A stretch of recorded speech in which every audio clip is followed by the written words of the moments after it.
పరిశుద్ధ గ్రంథాలను ప్రతి ఒక్కరు కూడా తెరచినట్లయితే రోమా పత్రిక 1వ అధ్యాయము 1వ వాక్య భాగాన్ని మనము చదువుకునే ప్రయత్నం చేద్దాం. Let us turn our Bibles to the Romans chapter 1. Let us read verse 1. రోమా పత్రిక 1వ అధ్యాయము 1వ వచనం. యేసుక్రీస్తు దాసులను అపోస్తులుడుగా ఉండుటకు పిలువబడిన వాడును, దేవుని సువార్త నిమిత్తము ప్రత్యేకింపబడిన వాడనైన పౌలు రోమాలో ఉన్న దేవుని ప్రియులందరికీ అనగా పరిశుద్ధులుగా ఉండుటకు పిలువబడిన వారందరికీ శుభము అని చెప్పి వ్రాయునది. హల్లెలూయా. ఇక్కడ అపోస్తులైన పౌలు గారట, ఆయన మాట్లాడుతున్న మాట ఏంటంటే, నేను అపోస్తులుడిగా ఉండుటకు పిలువబడ్డాను, ఆ తర్వాత క్రీస్తు దాసుడుగా ఉండుటకు పిలువబడ్డాను, ఆ తర్వాత మూడవదిగా దేవుని సువార్త నిమిత్తము అనేకులకు దేవుని సువార్తను ప్రకటించడానికి నేను నియమించబడ్డాను. చూడండి, అపోస్తులైన పౌలు గారు బైబిల్లో 14 పత్రికలు ఆయన రాశారు. ఈరోజు ఆ 14 పత్రికలు మనము నేర్చుకోవడానికి సమయం లేదు, కానీ అపోస్తులైన పౌలు గారు ఆయన తన చిత్తాన్ని గుర్తించి, దేవుడు తన మీద కలుగున్న ప్రత్యేకమైన చిత్తాన్ని గుర్తించి ఆయన మాట్లాడుతున్న మాట ఏంటంటే, నేను క్రీస్తు దాసుడిగాను, రెండవదిగా అపోస్తులుడిగాను, మూడవదిగా దేవుని యొక్క సువార్తను అనేక ప్రాంతాల్లో ప్రకటించువాడుగా నేను నియమించబడ్డాను. ఈరోజు రక్షించబడి బాప్తిసం తీసుకున్న నీ జీవితంలో నీ యొక్క ఉద్దేశాన్ని గుర్తించావా, నీ యొక్క వాస్తవాన్ని నువ్వు ఆలోచించాలి.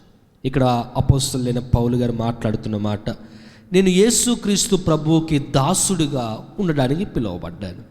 ఈరోజు నీ జీవితంలో ఎవరికి నువ్వు దాసుడిగా ఉంటూ ఉన్నావు?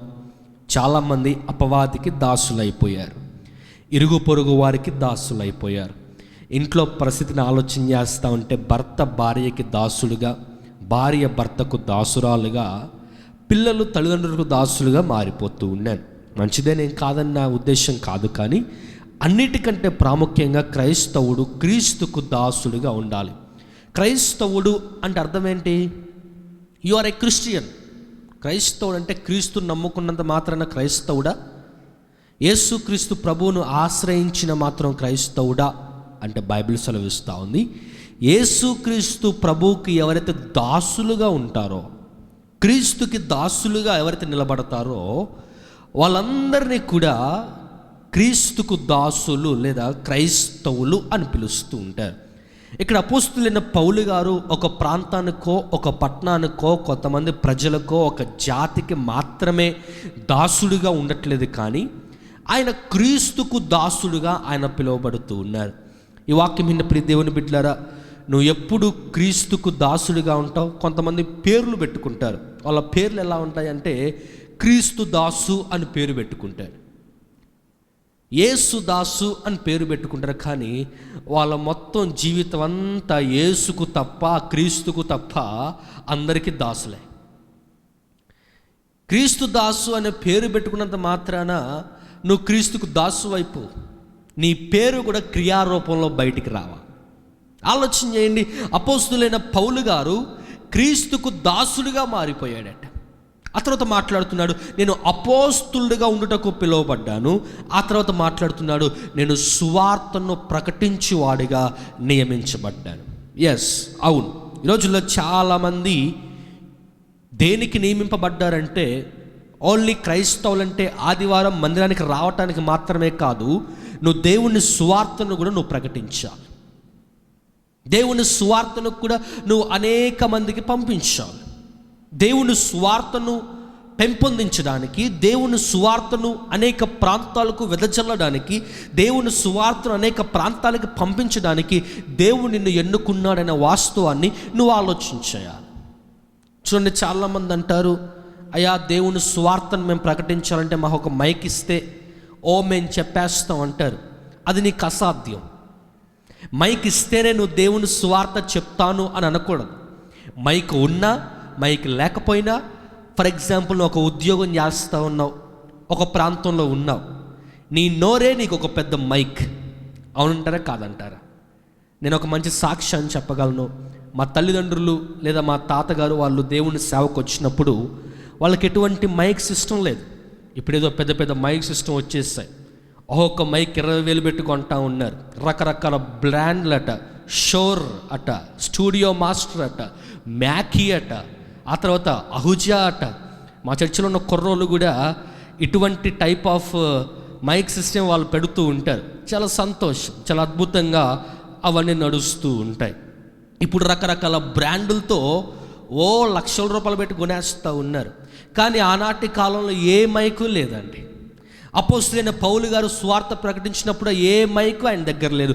ఆయన నోరే ఆయన మైకుగా మారిపోయింది. ఈరోజు నేను ఏమంటున్నానంటే, నీ నోరే నీకు మైకుగా మారిపోవాలంటున్నాను. ఆమెన్ చెప్పండి ఒకసారి. హల్లెలూయా. స్వార్థను ప్రకటించాలంటే నువ్వు పనిచేస్తున్న ప్రాంతంలో నువ్వు స్వార్థను ప్రకటించవచ్చు. నువ్వు ఉంటున్న ప్రాంతంలో నువ్వు స్వార్థను ప్రకటించవచ్చు. సువార్త అంటే అర్థం ఏంటి? శుభవార్త అంటే మంచి వార్త అని అర్థం. హల్లెలూయా. శుభవార్త అంటే అర్థం ఏంటో తెలుసా? యేసుక్రీస్తు ప్రభు గురించి 4 మంచి మాటలు ఇతరులకు ప్రకటించడమే దాన్ని శుభవార్త అని పిలుస్తారు. చూడండి, కొంతమంది సువార్త అని పేరు పెట్టుకుని మొత్తం దుర్వార్త, భయంకరమైన వార్తలు, అక్కడే మాట ఇక్కడ వార్తలు అక్కడికి, అక్కడే కార్యాలు ఇక్కడ కార్యాలు అక్కడికి చాటింపు చేస్తూ ఉంటారు. దాన్ని సువార్త అని పిలవరు. శుభవార్త అంటే యేసుక్రీస్తు ప్రభు గురించి, ఆయన ఈ లోకానికి వచ్చి సర్వమానవాళి కొరకు మరణించాడు, అనేక మంది ప్రజల కొరకు ప్రాణాన్ని అర్పించాడు. అది శుభవార్త. అది నువ్వు ప్రకటించడమే నీ యొక్క ధ్యేయం, నీ యొక్క లక్ష్యం. అది నువ్వు ఆలోచించాలి. సువార్త అనగా యేసుక్రీస్తు ప్రభువు గురించి ప్రకటించుట శుభవార్త అనే ఒక వాస్తవాన్ని మనం ఈరోజు ఆలోచన చేస్తూ ఉండాలి. ఆలోచించేయండి. అపోస్తలుడైన పౌలు గారు అంటూ ఉన్నాడు, నేను సువార్తను ప్రకటించడానికే నేను ఈ ప్రాంతంలో నియమించబడ్డాను. అవును, ఈరోజు నీ జీవితంలో ఈ గుర్తింపును గుర్తించగలుగుతావా? నేను శుభవార్తను ప్రకటించడానికే, సువార్తను అనేక ప్రాంతాలకు వెదజల్లడానికి, దేవుని గురించిన మంచి మాటలు, దేవునికి సంబంధించిన వార్తలు నేను అనేక ప్రాంతాలకు పంపించడానికి నేను ఈ ప్రాంతంలో ఉన్నాను అనే వాస్తవాన్ని నువ్వు గుర్తించగలుగుతున్నావా? దశంభాగం ఇస్తూ ఉన్నావు, దేవుని మందిరానికి వస్తూ ఉన్నావు, వాక్యాన్ని వింటూ ఉన్నావు, వాక్య ప్రకారం జీవిస్తూ ఉన్నావు, అక్కడితో బాగుంది. కానీ దేవుని గురించిన మంచి మాటలు నువ్వు చెప్పలేకపోతూ ఉన్నావు. చాలాసార్లు ఆలోచించేయండి. నువ్వు ఒక్కడవే దేవుణ్ణి ఆరాధిస్తూ ఉన్నావు, కానీ నువ్వు ఉంటున్న ప్రాంతంలో మాత్రం అనేక మంది దేవుని దగ్గరికి రాలేకపోతున్నారు. కారణం ఏంటో తెలుసా? నువ్వు వాళ్ళకి సువార్తను ప్రకటించలేకపోతూ ఉన్నావు. ఆలోచన చేయండి. సువార్త అనగా యేసుక్రీస్తు ప్రభు గురించిన మాటలు ప్రకటించడమే శుభవార్త అంటూ ఉంటాం. అయితే ఈరోజు నేను కొన్ని విషయాలు మీతో మాట్లాడతాను. అవేంటో తెలుసా? సువార్తను ఎలా ప్రకటించాలి, హౌ టు షేర్ గాస్పల్. శుభవార్తను ఎలా ఇతరులకు ప్రకటించాలి. యవ్వన కాలంలో దేవుడు నా మీద ఒక బాధ్యత పెట్టాడు. అదేంటో తెలుసా? You have to share gospel. నేను ఎప్పటికీ కూడా మైక్ పట్టుకున్న ప్రతిసారి కూడా నేను దేవుని మాటలు ప్రకటిస్తూనే ఉంటాను. పరిశుద్ధ గ్రంథాలను అందరూ కూడా తెరిచినట్లయితే సువార్తను ఎలా ప్రకటించాలి. ఈరోజు హౌ టు షేర్ గాస్పల్, సువార్తను ఎలా ప్రకటించాలో నేను 3 విషయాలు మీతో మాట్లాడే ప్రయత్నం చేస్తాను. మొదటిగా, సర్వ సృష్టికి సువార్తను ప్రకటించాలి అని బైబిల్లో రాయబడింది. We have to share gospel for this entire world. సర్వ సృష్టికి సువార్తను ప్రకటించాలి. రండి, నేను మీకు ఆ మాటను చూపిస్తాను. మార్కు సువార్త 16వ అధ్యాయం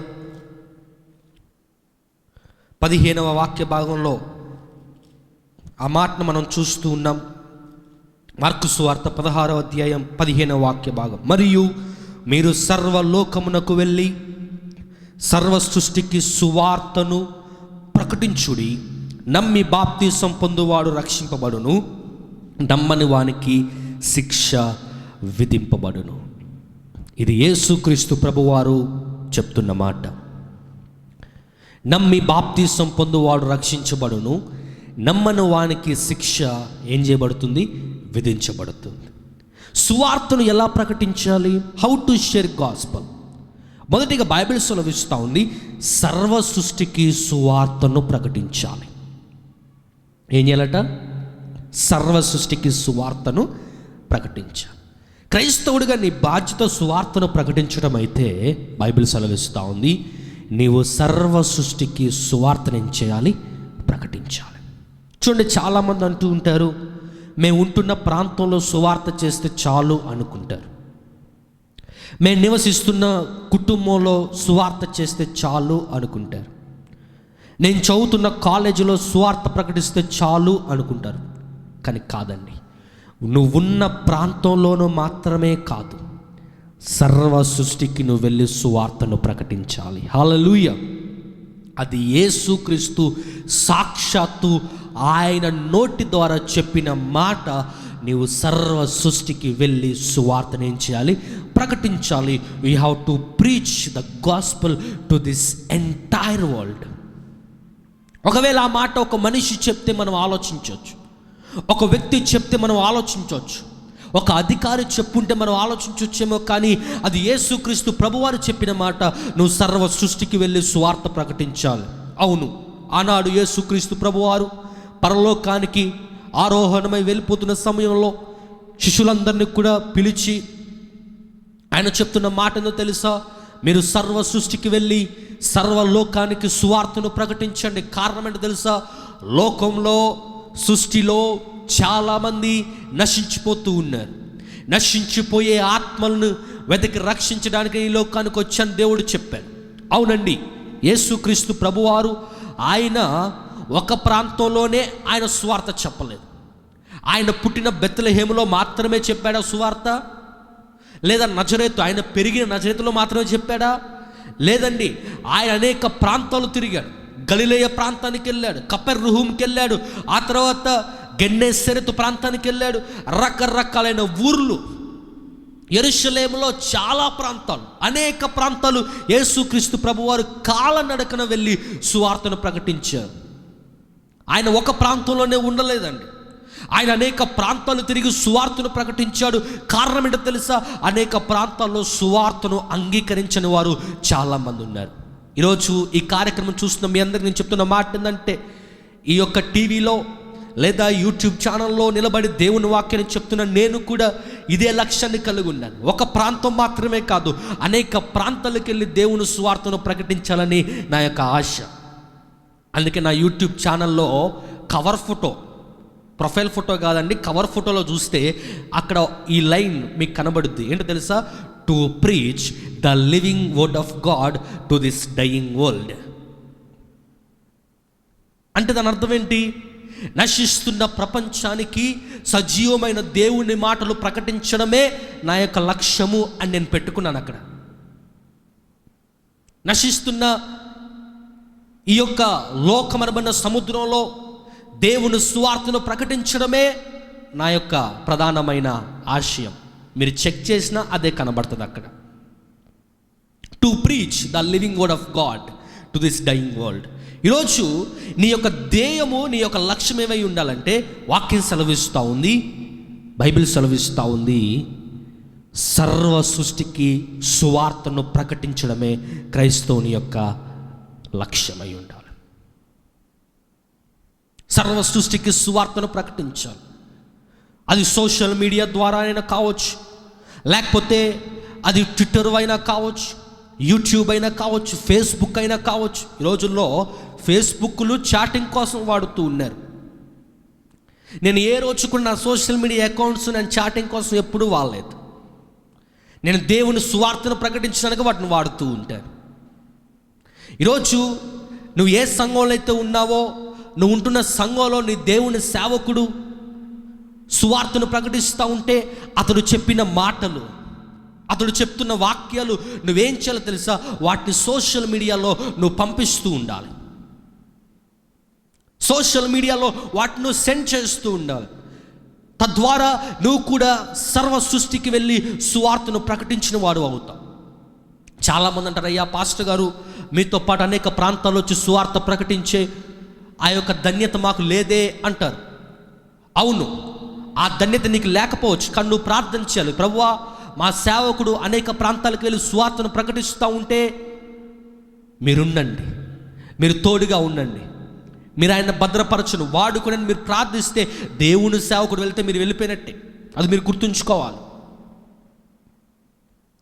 ఆ వాక్యాలు ఏవైతే ఉన్నాయో వాటిని మీరు ఛానల్స్గా క్రియేట్ చేసి మీరు అనేక ప్రాంతాలకు పంపించడం ద్వారా మీరు కూడా సువార్తలో పాలిభాగస్తులుగా ఉంటారు. బైబిల్ సెలవిస్తూ ఉంది, సర్వ సృష్టికి సువార్తను ప్రకటించండి. ఈ రోజుల్లో చాలామంది ఇటువంటి వారు లేరండి. సర్వ సృష్టికి వెళ్ళి సువార్తను ప్రకటించేవారు లేరు. మంచి వాక్యాలు, మంచి మాటలు, వాటిని అనేకులకు షేర్ చేసి వ్యర్థమైన వాటిని షేర్ చేస్తావు, సినిమా పోస్టర్లు షేర్ చేస్తావు, మెసేజ్లు షేర్ చేస్తావు, ఫార్వర్డ్ చేస్తావు, అవి చేస్తావు, ఇవి చేస్తావు, కానీ మరి దేవుని వాక్యాన్ని నువ్వు షేర్ చేస్తున్నావా? ఎవరెవరు వాక్యాలో షేర్ చేస్తావు. మరి కష్టపడి నీ కోసం ప్రార్థన చేస్తున్న దేవుని సేవకుని, నీ సేవకుని వాక్యాలు నువ్వు అనేక మందికి పంపించినట్లయితే నీవు సువార్తలో పాలిభాగస్తులుగా నువ్వు ఉండగలుగుతావు. ఆలోచించేయండి. బైబిల్ సెలవిస్తూ ఉంది, సర్వ సృష్టికి వెళ్ళండి. ఎప్పుడైతే యేసుక్రీస్తు ప్రభువారు తన శిష్యులకు ఈ మాటను చెప్పాడో, ఆ మాటలు చెప్పిన వెంటనే శిష్యులందరూ కూడా విశ్వాసంతో ఆ మాటను అంగీకరించి పరిశుద్ధాత్మ అనుభవాన్ని పొందుకొని ఆయా ప్రాంతాలకు వెళ్ళారు, ఆయా దేశాలకు వెళ్ళారు. మన భారతదేశానికి కూడా ఒక శిష్యుడు వచ్చారు. అతని పేరుని చెప్పండి, థోమస్ అనబడిన వ్యక్తి. ఎక్కడో యెరూషలేం ప్రాంతంలో ఉన్న వ్యక్తి వచ్చి ఏం చేశాడు? ఇక్కడికి భారతదేశానికి సువార్త ప్రకటించాడు. సర్వలోకానికి వెళ్ళారు వాళ్ళు. ఈరోజు మన కళ్ళ ముందు కనబడుతున్న మిషనరీలు, ఇవాంజలిస్టులు, సువార్థికులు, doctor David Livingstone, William Carey, ఆ తర్వాత ఇంకా జాన్ వెస్లీ, ఆ తర్వాత ఇంకా రకరకాలైన దేవుని సేవకులు, పెద్దవాళ్ళందరూ కూడా, థామస్ ఆల్వా ఎడిసన్, ఇటువంటి వాళ్ళందరూ కూడా, బిల్లీ గ్రహం గారు, రైన్హార్డ్ బోంకే గారు,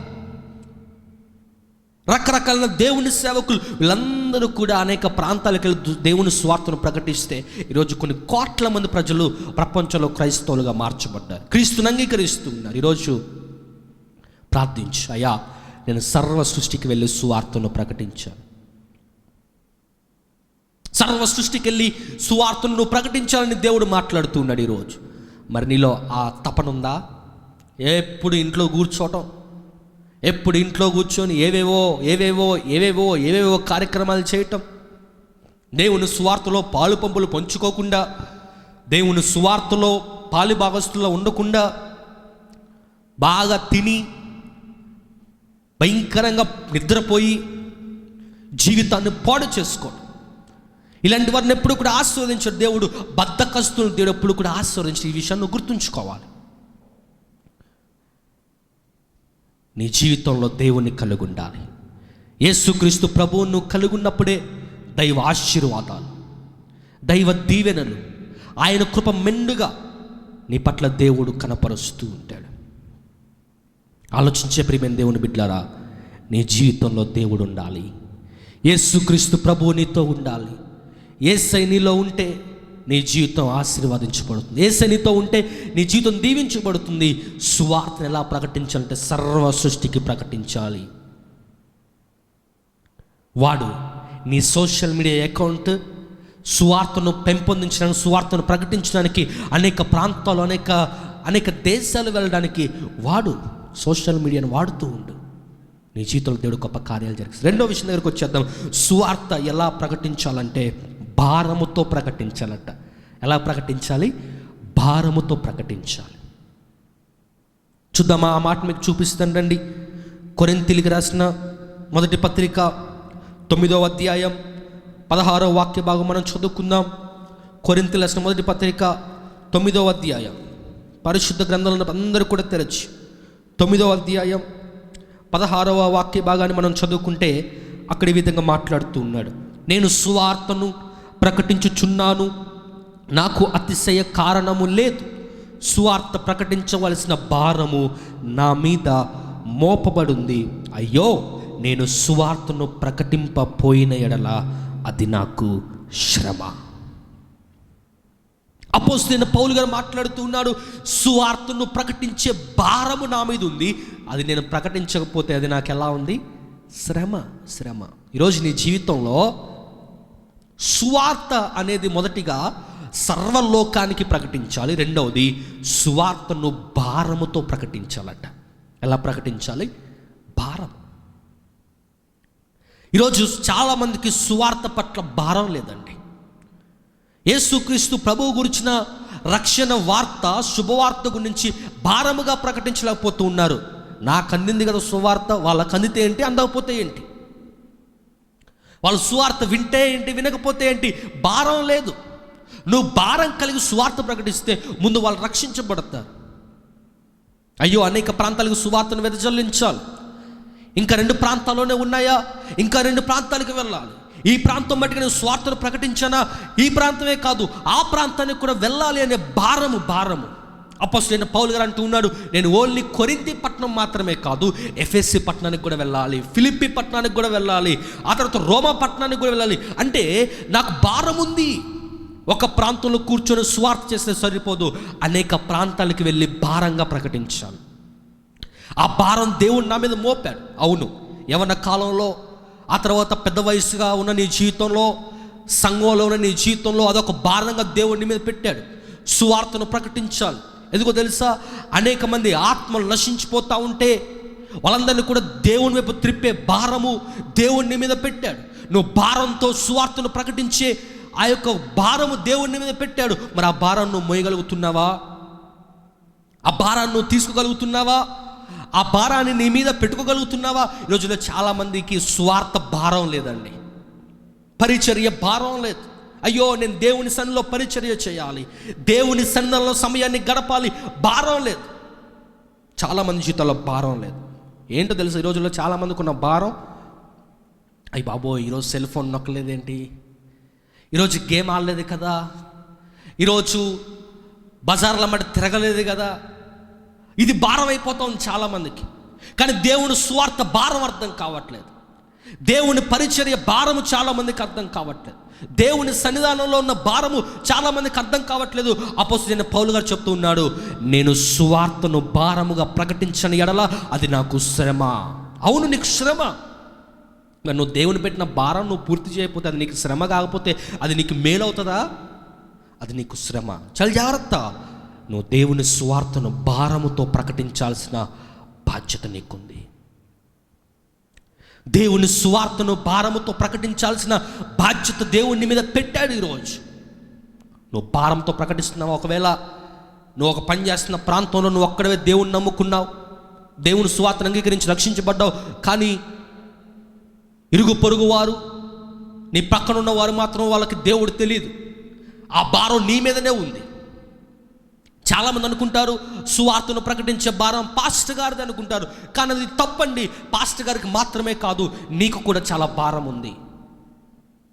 నీ ఇంట్లో నువ్వు ఒక్కదాన్ని రక్షించబడ్డావేమో, నీ భర్త మారడమే నీ మీద ఉన్న భారము.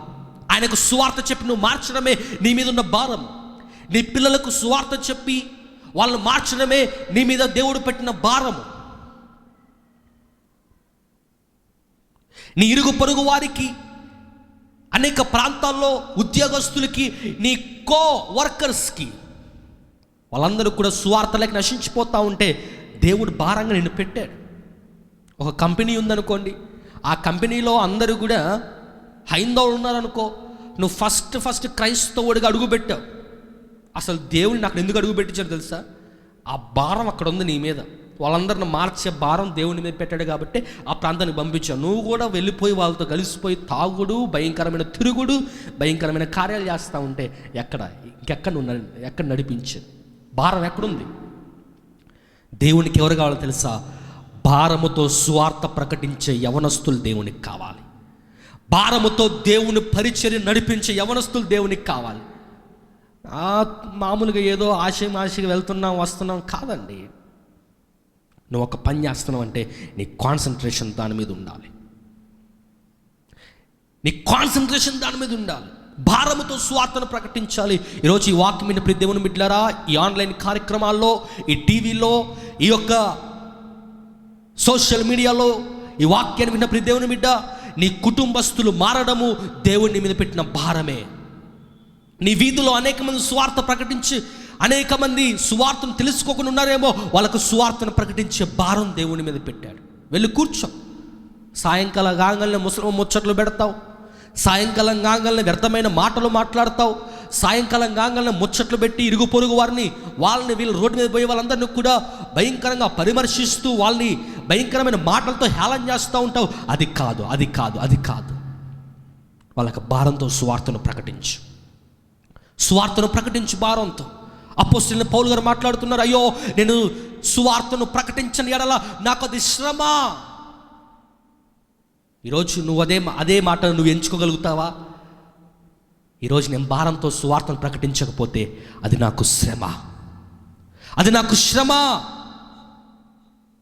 ఆలోచించే ఈరోజు నీ జీవితంలో సువార్తను ప్రకటించని ఎడల అది శ్రమ అని అపోస్తలుడైన పౌలు గారు మాట్లాడుతూ ఉంటే, ఈరోజు నీకు ఆ భారం ఉందా? ఆ భారం నువ్వు కలిగి ఉన్నావా? ఆ భారంతో నువ్వు ఉన్నావా? భారంతో జీవిస్తున్నావా? ఆలోచించే. ఈరోజు నీ జీవితంలో దేవుడు ఉండాలి. ఒక పని చేస్తున్నావంటే ఆ పనిలో ఒక లక్ష్యం ఉండాలి. నీ జీవితంలో దేవుడు ఉండాలి. భారముతో సువార్తను ప్రకటించు. డాక్టర్ విలియం కేరీ అనబడిన దేవుని సేవకుడు ప్రపంచంలో ఉన్నాడు. విలియం కేరీ చేసిన ప్రపంచంలో ఆయన చేసిన కృషి చాలా గొప్పది. విలియం కేరీ భారతదేశానికి వచ్చి ఆయన భారతదేశంలో ఎన్ని భాషలు ఉన్నాయో అన్ని భాషలు నేర్చుకున్నాడు డాక్టర్ విలియం కేరీ. అన్ని భాషలు నేర్చుకొని ఆయన డిక్షనరీలు ఆయన ముద్రించాడు, బైబిల్ ముద్రించాడు. భారతదేశం ఎన్ని భాషలు ఉన్నాయో అన్ని భాషల్లోకి బైబిల్ తర్జుమా చేశాడు ఆయన. దాన్ని తర్జుమా చేయడానికి ప్రింటింగ్ ప్రెస్ కావాల్సి వస్తే ప్రింటింగ్ ప్రెస్ తయారు చేశాడు మిషనరీ విలియం కేరీ. ఎక్కడో ఇతర దేశంలో ఉన్న మిషనరీ భారతదేశానికి వచ్చి ఆయన గొప్ప పరిచర్య జరిగించాడు. ఒకానొక సమయంలో విలియం కేరీ ఆయన ముద్రించిన డిక్షనరీలు 3000 డిక్షనరీలు ఆ యొక్క ప్రెస్లో ఉంచి వెళ్తూ ఉంటే ఈ లోపల ఒక వార్త వినబడింది. డాక్టర్ విలియం కేరీ గారు, మీ భార్య కొన ప్రాణంతో ఉంది, ఆమె చివరి దశలో ఉంది, ఆమె ప్రాణం పోయేలా ఉంది, భయంకరమైన అనారోగ్యంతో బాధపడుతుందని చెప్పినప్పుడు విలియం కేరీ తన భార్యను చూడడానికి వెళ్తూ ఉంటే ఈ లోపల మరొక వ్యక్తి వచ్చి మాట్లాడుతున్నాడు, డాక్టర్ విలియం కేరీ గారు, మీరు ముద్రించిన 3000 డిక్షనరీలతో కూడిన ఆ ప్రింటింగ్ ప్రెస్ తగలబడిపోతుందని చెప్పాడు. వెంటనే విలియం కేరీకి ముందుకెళ్ళాలా వెనక్కెళ్ళాలా అర్థం కాక సతమతమైపోతూ ఉన్నాడు. అంత గొప్ప పరిచర్య విలియం కేరీ చేశాడు. ఈరోజు భారతదేశంలో బ్యాంక్ ఉందంటే దానికి విలియం కేరీకి థ్యాంక్స్ చెప్పాలి. కారణం ఏంటో తెలుసా? మొట్టమొదటిగా భారతదేశంలో బ్యాంకును స్థాపించింది డాక్టర్ విలియం కేరీ. ఈరోజు ఆడపిల్లలు కాలేజీలో చదువుకుంటున్నారంటే మగపిల్లలకు మాత్రమే కాదు చదువు, ఆడపిల్లలు కూడా చదువుకోవాలని చెప్పేసి ఆడపిల్లల కోసం కాలేజీలు ఏర్పరిచింది డాక్టర్ విలియం కేరీ. ఈరోజు నీ జీవితంలో డిక్షనరీ నువ్వు కలిగి ఉన్నావంటే దానికి కారణం విలియం కేరీ. ప్రింటింగ్ ప్రెస్ భారతదేశంలోకి వచ్చిందంటే దానికి కారణం విలియం కేరీ. ఒక వ్యక్తి అడిగాట విలియం కేరీ గారిని, డాక్టర్ విలియం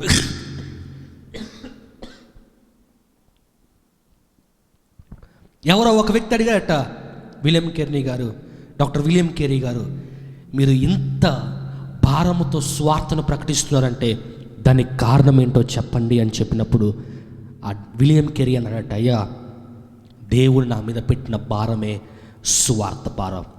బైబిల్ ఓన్లీ ఆంగ్ల దేశాల్లో మాత్రమే కాదు, అనేక దేశాల్లో బైబిల్ ఉండాలి. బైబిల్ ద్వారా దేవుని ప్రజలు దీవెనకరంగా మార్చబడుతున్నారు. బైబిల్ ద్వారా దేవుని ప్రజలు ఆశీర్వాదకరంగా మార్చబడుతున్నారు. బైబిల్ ద్వారా దేవుని ప్రజలు దీవెనలోకి వస్తూ ఉన్నారయ్యా. ఆ బైబిల్ అనేక మంది ప్రజల చేతుల్లో ఉండాలి అనే భారంతో భారతదేశం వచ్చాను. ఈరోజు భారతదేశంలో బైబిల్ పట్టుకొని అనేక మంది క్రైస్తవులు మందిరానికి వస్తున్నారంటే దానికి కారణము William Carey. Let us all thankful to our doctor William Carey, the greatest ever seen missionary in the sight of India. భారతదేశంలో గొప్ప పరిచర్య చేసిన గొప్ప దేవుని సేవకు డాక్టర్ విలియం కేరీ. ఆ విలియం కేరీ అన్నాడు, ఈ సువార్తని అనేక మందికి చాటి చెప్పకపోతే అది నాకు శ్రమ అని విలియం కేరీ చెప్పాడు. ఈరోజు ప్రియ దేవుని బిడ్డ, దేవుని సువార్త భారం నీకు అర్థమవుతుందా? దేవుని సువార్త యొక్క గొప్పతనం నీకు అర్థమవుతుందా? అనేక మంది ప్రజలు నశించిపోతూ ఉంటే, అనేక మంది ప్రజలు భయంకరమైన త్రాగుడు, వ్యభిచారము, లంచగొండితనాలు, భయంకరమైన కార్యాల్లో అనేక మంది నశించిపోతూ ఉంటే వాళ్ళకు సువార్తను చెప్పే బాధ్యత, భారం నీ మీద దేవుడు పెట్టాడు. ఆ భారాన్ని గుర్తించిన వారి జీవితంలో దేవుడు గొప్ప కార్యాలు జరిగిస్తాడు. ఆ భారాలు కనిపెట్టుకుని, అయ్యా సువార్త ప్రకటించకపోతే నాకు శ్రమ, సువార్త పరిచయంలో పాలి భాగస్తులుగా ఉండకపోతే నాకు శ్రమ అని గుర్తించి దేవుని సువార్తలో ముందుకొచ్చిన వారి జీవితంలో గొప్ప కార్యాలు దేవుడు జరిగిస్తాడు. భారముతో సువార్తను ప్రకటించాలట. భారముతో మన కళ్ళ ముందు కనబడుతున్న అనేక మంది మిషనరీలు తమ ప్రాణాలు పోతున్నా ఎందుకు దేవుని సువార్తను ప్రకటించారు తెలుసా? వాళ్ళ భారము దేవుడు వాళ్ళ మీద పెట్టాడు కాబట్టి, వాళ్ళ బాధ్యత నెరవేర్చారు కాబట్టే ఈరోజు భారతదేశంలో క్రైస్తవ్యం, అనేక దేశాల్లో క్రైస్తవ్యము, అనేక ప్రాంతాల్లో క్రైస్తవ్యము, మిషనరీలను దేవుడు వాడుకొని భారముతో అనేక ప్రాంతాలను పంపించాడు. ఈరోజు మనందరం దేవుని ఆరాధిస్తున్నామంటే ఒకనొక సమయంలో భారంతో దేవుని స్వార్థను ప్రకటించిన అనేక మంది దేవుని సేవకుల యొక్క కష్టము వెనకెంతగానో ఉంది. భారముతో స్వార్థ ప్రకటించాలి. మూడవదిగా దేవుని స్వార్థను ఎలా ప్రకటించాలి? ధైర్యముతో ప్రకటించాలట. ఎలా ప్రకటించాలి చెప్పండి? ధైర్యముతో. We have to share the God's word, we have to share the gospel with our boldness. ధైర్యంతో ప్రకటించాలి. బైబిల్లో ఉంది. ఆ మాట నేను చూపిస్తాను. ఎఫెసీయులకు రాసిన పత్రిక 6వ అధ్యాయము 9వ వాక్య భాగం. ఎఫెసీయులకు రాసిన పత్రిక 6వ అధ్యాయము 9వ వాక్య భాగాన్ని మనం చదువుకునే ప్రయత్నం చేద్దాం. సువార్తను ఎలా ప్రకటించాలి? మొదటిగా సర్వలోకానికి ప్రకటించాలి. రెండవదిగా భారముతో ప్రకటించాలి. మూడవదిగా ధైర్యముతో ప్రకటించాలని బైబిల్లో ఉంది. 6వ అధ్యాయం 19వ వాక్య భాగాన్ని నేను చదువుతున్నాను. మరియు నేను దేని నిమిత్తము రాయబారిన సంఖ్యలలో ఉన్నానో ఆ సువార్త మర్మమును ధైర్యముగా తెలియజేయుటకు నేను మాటలాడ నోరు తెరచినప్పుడు దానిని గూర్చి నేను మాటలాడవలసినట్టుగా ధైర్యముతో మాటలాడుటకై వాక్శక్తి నాకు అనుగ్రహించబడినట్లు నా నిమిత్తము పూర్ణమైన పట్టుదలతో విజ్ఞాపన చేయుచు మెలకువగా ఉండుడి. హల్లెలూయా. అపోస్తలుడైన పౌలు గారు గురించి మాట్లాడుతున్నాడు. ఆయన ఏంటో తెలుసా? అమ్మా, నేను ఏ స్వార్థ నిమిత్తమై సంఖ్యలతో బంధించబడ్డాను. అవునండి, ఆనాటి కాలంలో అపోస్తలుడైన పౌలు గారు స్వార్థ ప్రకటిస్తున్నాడని అనేక మంది ఏం చేశారు తెలుసా? ఆయన సంఖ్యలతో కట్టేసి జైల్లో బంధించారు. అప్పుడు ఎఫెసీ పత్రిక రాస్తూ ఉన్నాడు. ఎఫెసీ సంఘస్థులకి ఉత్తరం రాస్తున్నాడు. ఏమన్నా తెలుసా? నేను ఏ స్వార్థ విషయమైతే సంఖ్యలతో బంధించబడ్డానో ఆ స్వార్థ ధైర్యముతో ప్రకటించులాగున మీరు మెలకువగా ఉండి ఏం చేయండి? విజ్ఞాపన చేయండి. ఇది సంఘానికి రాస్తున్న మాట. ఈరోజు దేవుని సేవకుడు సువార్తను ధైర్యముగా ప్రకటించడానికి సంఘం ఏం చేయాలి చెప్పండి? ప్రార్థన చేయాలి. మెలకువగా ఉండి ప్రార్థన చేయాలి. ఈ వాక్యమైన ప్రియ దేవుని బిడ్డ, ఈరోజు సువార్తను ప్రకటించడం అంటే మామూలు విషయం కాదు. కొన్ని సంవత్సరాల క్రితం దేవుని సువార్తను పట్టుకొని ఆయా గ్రామాలు, ఆయా ప్రాంతాలకు వెళ్ళి సువార్త ప్రకటిస్తే చక్కగా వచ్చి చెట్టు కింద కూర్చొని వినేవాళ్ళు. కానీ ఈరోజు ఏం చేస్తున్నారు తెలుసా? సువార్త ప్రకటిస్తే దేవుని సేవకుల్ని చంపేస్తున్నారు. వాక్యం సెలవిస్తూ ఉంది, దేవుని సువార్తను ధైర్యముగా ప్రకటించాలి. కొంతమందికి భయం అండి. మొన్న ఒక ఆమెను అడిగారు, అమ్మా మీ ఆయన గారికి దేవుని మాటలు చెప్తున్నావా? నువ్వు దేవుని మాటలు చెప్తేనే ఆయన కొంచెం ఆదరణ కలిగి మందిరానికి వస్తానని చెప్తే ఆమె అంటా ఉంది, అయ్యా మా ఆయన గారికి సువార్త చెప్తే నన్ను ఎక్కడ కొడతాడో అని భయం వేసిన సువార్త చెప్పట్లేదు అంటాం. అంటే ఆమెకు ధైర్యం లేదు. ధైర్యముతో సువార్తను ప్రకటించాం. ఆనాడు డేవిడ్ లివింగ్స్టన్ అనబడిన దేవుని సేవకుడు ఆఫ్రికా దేశానికి వెళ్తే ఆఫ్రికా దేశంలో భయంకరమైన కార్యాలు జరుగుతూ ఉండేవి. నరమాంస భక్షకులు ఆ ప్రాంతంలో ఉండేవాళ్ళు. మనిషిని, నిలువెత్తు మనిషిని కోసేసి చంపేసి తినే నరమాంస భక్షకులు ఆఫ్రికా దేశంలో ఉంటే డేవిడ్ లివింగ్స్టన్ ఆఫ్రికా దేశానికి వెళ్ళాడు. ఎవరు అడిగారట, డేవిడ్ లివింగ్స్టన్ గారు ఆఫ్రికా దేశానికి తప్ప మీరు ఏ దేశానికైనా వెళ్ళండి, ఆఫ్రికా ఖండానికి తప్ప ఏ దేశానికైనా వెళ్ళండి. ఆఫ్రికా ఖండాన్ని చీకటి ఖండంగా పిలిచేవారండి. ఆఫ్రికా ఖండాన్ని చీకటి ఖండంగా పిలిస్తే డేవిడ్ లివింగ్స్టన్ అన్నారు, చీకటి ఖండంగా ఉన్న ఆఫ్రికా ఖండానికి నేను ధైర్యముతో, దేవుని మీద ధైర్యంతో వెళ్తున్నాను, ఆ ఖండాన్ని దేవుడు వెలుగుగా మార్చబోతున్నానని చెప్పేసి ధైర్యంతో ఆఫ్రికా ఖండంలో అడుగు పెడితే ఆఫ్రికా ఖండంలో ఈరోజు వెలిగించబడిన ఖండముగా మారింది. క్రైస్తవ్యము అక్కడ ఈరోజు కూడా అనేక ప్రాంతాలకు వెదజల్లబడతా ఉంది. ఆఫ్రికా ఖండంలో ధైర్యముతో అడుగుపెట్టిన డేవిడ్ లివింగ్స్టన్ నరమాంస భక్షకుల మధ్యలో కూడా దేవుని స్వార్థను ప్రకటించి వాళ్ళ మార్చాడు. ఈరోజు దేవుని స్వార్థ యొక్క గొప్పతనం అర్థమవుతుందా?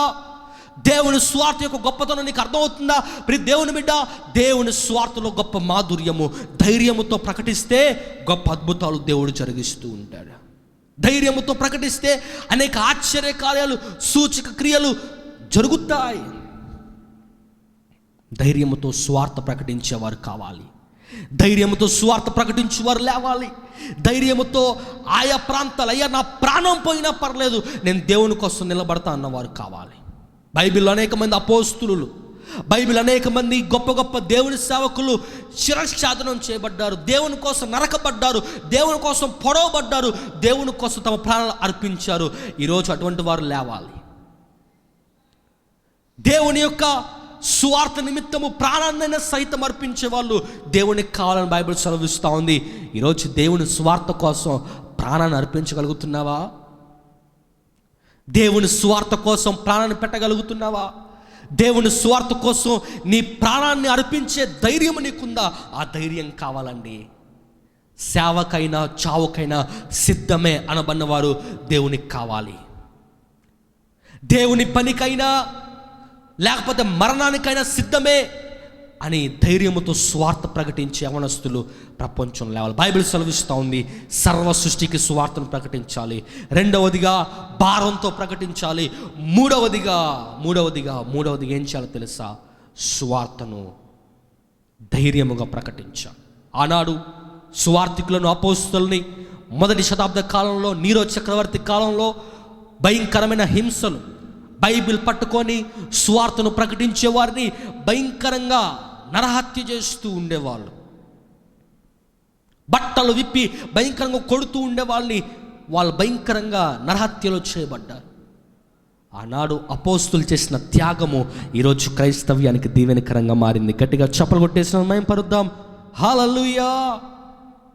గొప్ప కార్యాలు జరిగించు, దేవుని కోసం నిలబడు. నువ్వు దేవుని కోసం ధైర్యంగా స్వార్థను ప్రకటిస్తే దేవుడు నిన్ను పరలోకంలో జీవ కిరీటము ఆయన నీ తల మీద పెడతాడు. హల్లెలూయా. జీవ కిరీటాన్ని దేవుణ్ణి తల మీద పెడతాడు ఆయన.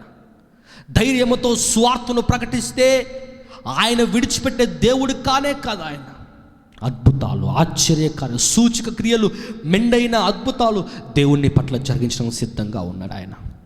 ఈరోజు ఎంతమంది చెప్పగలుగుతారు, అయ్యా నేను స్వార్థలో పాలి భాగస్తులుగా ఉంటాను, స్వార్థలో పాలి భాగస్తులుగా ఉంటాను. ఈ ఆన్లైన్ కార్యక్రమాన్ని చూసిన ప్రియమైన దేవుని వాళ్ళారా, మీరు ఎవరైనా ఈ వాక్యం ద్వారా దీవించబడి ఆశీర్వదించబడి ఈ టీవీలో కానీ, సోషల్ మీడియాలో కానీ, యూట్యూబ్లో కానీ, అయ్యా నేను యవనస్తుని, ఈ కార్యక్రమం ద్వారా నేను కూడా స్వార్థలో పాలి భాగస్తులుగా ఉంటా అని చెప్పిన వారు మీ కింద కనపడుతున్న ఫోన్ నెంబర్స్కి వాట్సాప్ చేయండి. దేవుని స్వార్థలో చేయి కలపండి. దేవుడు వాడుకుంటాడు, అద్భుతాలు జరిగిస్తాడు, ఆశ్చర్యకారాలు దేవుడు జరిగిన సిద్ధంగా ఉన్న దేవుడు ఆయన. ఈరోజు నీ జీవితంలో సువార్త భారము. అపోస్తలుడైన పౌలు అంటున్నాడు, అయ్యా నేను సువార్త ప్రకటించడానికి నియమించబడ్డాను, సువార్త ప్రకటించడానికి నేను నియమించబడ్డాను. అవును, you are chosen to share gospel, you are elected to share gospel, you are chosen to share good news to this world. ఈరోజు ఎంతమంది మోకాళ్ళేసి చెప్పగలరు? ప్రార్థన చేద్దాం. ఎంతమంది మోకాళ్ళేసి, అయ్యా సువార్త భారము నా మీద పెంపొందింపొచ్చే, అయ్యా నేను సువార్త భారముతో నేను ఉంటానయ్యా, అనేక ప్రాంతాలు ఆయా ప్రాంతాలు సువార్తను ప్రకటించేవాడిగా ఉంటానని ఎంతమంది చెప్పగలరు? ఈరోజు దేవునికి ఎంతమంది మాట ఇవ్వగలరు? అయ్యా నేను సువార్తను ప్రకటిస్తానయ్యా, ఈరోజు భారం కలిగి సర్వ సృష్టికి, నా కుటుంబానికి, నా వీధిలో వాళ్ళకి, ఇరుగు పొరుగు వరకు సువార్తను ప్రకటిస్తానయ్యా అని ఎంతమంది ధైర్యంతో చెప్పగలుగుతారు? ప్రార్థన చేద్దాం. నేను మీకోసం ప్రార్థన చేస్తాను. పరిశుద్ధుడ, ప్రేమగల తండ్రి, నీ పరిశుద్ధమైన పాదాలకు వందనాలయ్యా. ఈ యొక్క కార్యక్రమం చూసిన ప్రతి ఒక్క బిడ్డలు మీరు దీవించండి. Thank you Lord for speaking with us. సువార్త యొక్క భారము, సువార్త యొక్క గొప్పతనం గురించి మాతో మాట్లాడారు. అందుని బట్టి నీకు స్తోత్రాలు తెలియజేస్తూ ఉన్నామయ్యా. ఈరోజు ప్రభువా, గొప్ప కార్యాలు మా ప్రియుల జీవితంలో జరిగించండి. అనేకులకు దీవెనకరంగా, ఆశీర్వాదకరంగా మార్చండి. మీ కృపలో భద్రపరచండి అయ్యా. సువార్తను భారముతో ప్రకటించే యవనస్తులు మీరు లేవనెత్తండి అయ్యా. సువార్తను ఆయా ప్రాంతాలకి అయ్యా భారముతో ప్రకటించే బిడ్డలను మీరు లేవనెత్తండి ప్రభువా. సర్వ సృష్టికి సువార్తను ప్రకటించే భాగ్యం దయచేయండి. మత్తులుగా, మత్తురాలుగా, బద్ధకంతో నివసిస్తున్న ప్రతి ఒక్క బిడ్డలను మీరు దీవించండి అయ్యా. వాళ్ళ బద్ధకం నుంచి మీరు ప్రభు విడుదల పరచండి, వాళ్ళని మీరు బయలుపరచండి, వాళ్ళకి మీ స్వార్థ భారం తెలియచేయమని ప్రార్థిస్తూ ఉన్నాం అయ్యా. ధైర్యంతో స్వార్థను ప్రకటించే వారిని లేవనెత్తండి, గొప్ప కార్యాలు జరిగించండి. ఎవరైతే దురాత్మ శక్తుల చేత పీడించబడుతున్నారో యేసు నామములో విడుదల, అప్పుల భారాల నుంచి విడుదల, అనారోగ్య శోధన నుంచి విడుదల, గొప్ప కార్యాలు జరిగించండి. ప్రతి ఒక్కరిని మీ నామ మహిమార్థమే వాడుకోమని ప్రార్థిస్తూ ఉన్నాం ప్రభువా. ఈ వాక్యం అనేక మందికి దీవెనకరంగా, ఆశీర్వాదకరంగా మార్చవలసిందిగా మా ప్రార్థన ప్రభు అయిన యేసుక్రీస్తు వారి అతిశ్రేష్టమైన నామం పేరిట అడిగి వేడుకొని ప్రార్థిస్తున్నాం తండ్రి. Amen, amen, amen. God bless you all. దేవుడు మిమ్మల్ని, మీ కుటుంబాల్ని దీవించునుగాక. ఆమేన్.